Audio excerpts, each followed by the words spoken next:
Hello folks, Matt here again, out on this beautiful day, February 1st. I figured it'd be a good day to get out, have a fire, have a little boil up, and go over my new fire kits. I'm going to give a breakdown on how I like to use them, and also how I like to maintain them. With me today as usual is Mia. She's off camera there running around chewing on sticks. And my buddy Brian is here. He just finished making himself a dandy old sandwich. I'm not jealous at all.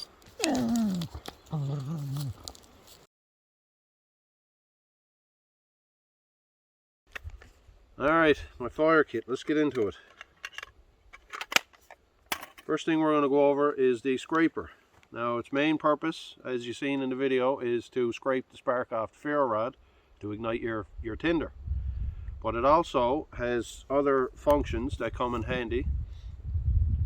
You can actually scrape wood to get really nice and fine tinder off of the wood, again once it's nice and dry.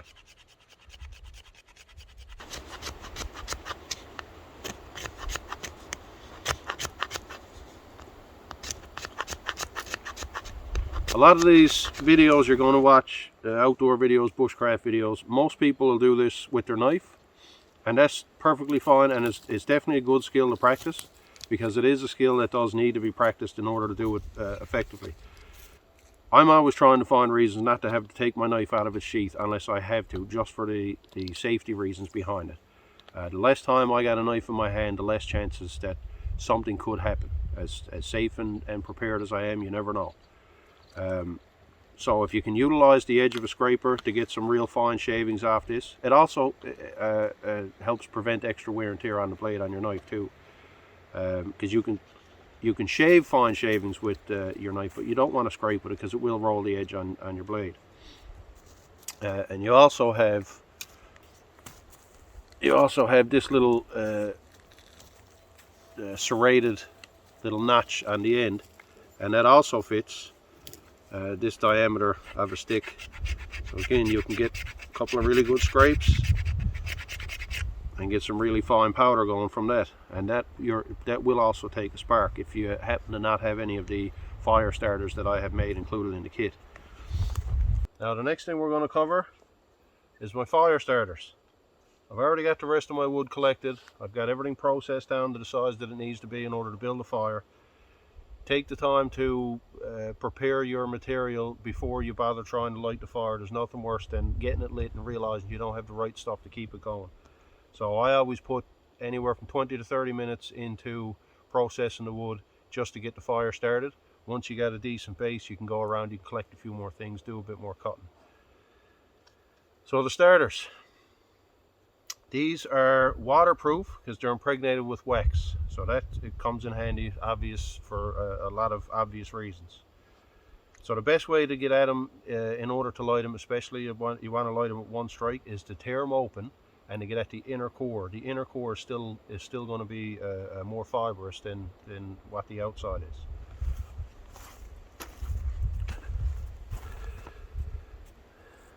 So you want to tear them open, and you can see the fine fluffy that will catch really easy.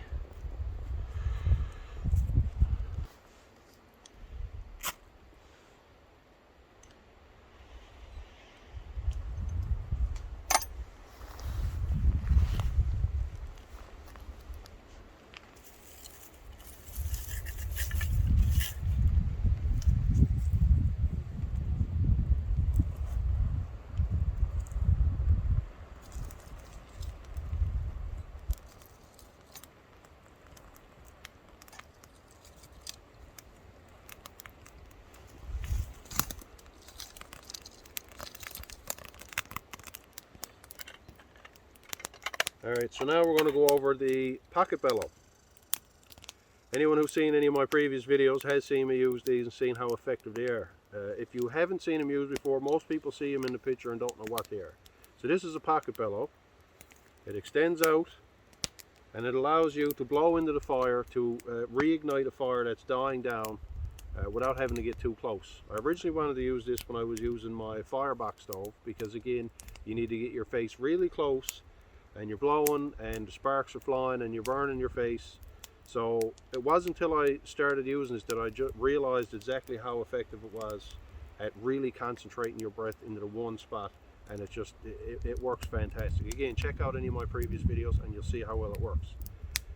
Another thing with these is the maintenance. Now it's a pretty simple design, as you can see. There's not much more to it than that, but when you're using them, especially this time of year with it being the colder months, as you're blowing through, your condensation is building up on the inside. So the one thing you don't want to do is collapse it, put it back in the case, and then leave it as is. Moisture and metal is not a good mix. I've already had it happen to me once where I went to use it and I pulled it out and 3 of the sections were just seized together. Anyway, so what I do now, I bring it home and I leave it extended, and I'll put it somewhere as a bit of ventilation, you know, prop it up in front of a fan if you got a fan blowing, work it back and forth, make sure that it's dried out whatever way. You can heat it up a little bit if you want. Just make sure that it's nice and dry before you collapse it, put it away, especially if you're not using it often. Mine gets used fairly often, so it's not a real issue for me anymore, but just something to keep in mind. So next on the list is the ferro rod itself.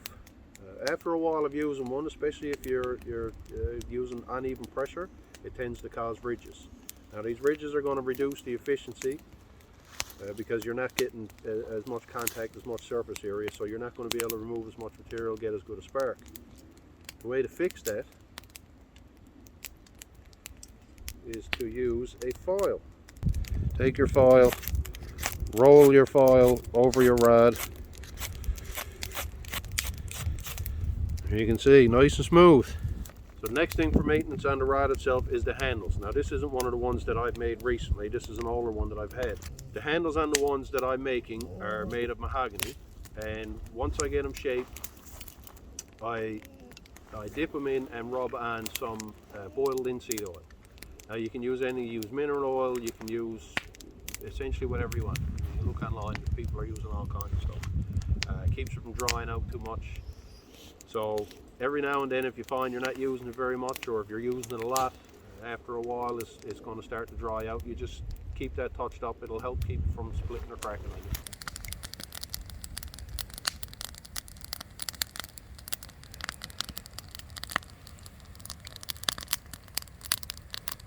Alright folks, so that's about it. Just wanted to go over a few basics of the kit. I've been getting some pretty positive responses on it so far. I really appreciate everyone who's been supporting the channel, been supporting my Instagram page, anyone who's bought the kits. I'm after actually having to ship a couple of them out. It's getting pretty exciting. I hope everybody's pleased with them when they get them. I do offer a lifetime warranty on the ferro rod handle, so if the rod itself happens to become dislodged from the handle, let me know. If it's somewhere where I needed to ship it out to you, if you're out on the west coast or wherever else, just send me a picture, let me know. I'll send you out another one. If you're somewhere close, I'll get it back and I'll either reseat it or just make a new handle for you. Thanks for checking it out, guys. Cheers.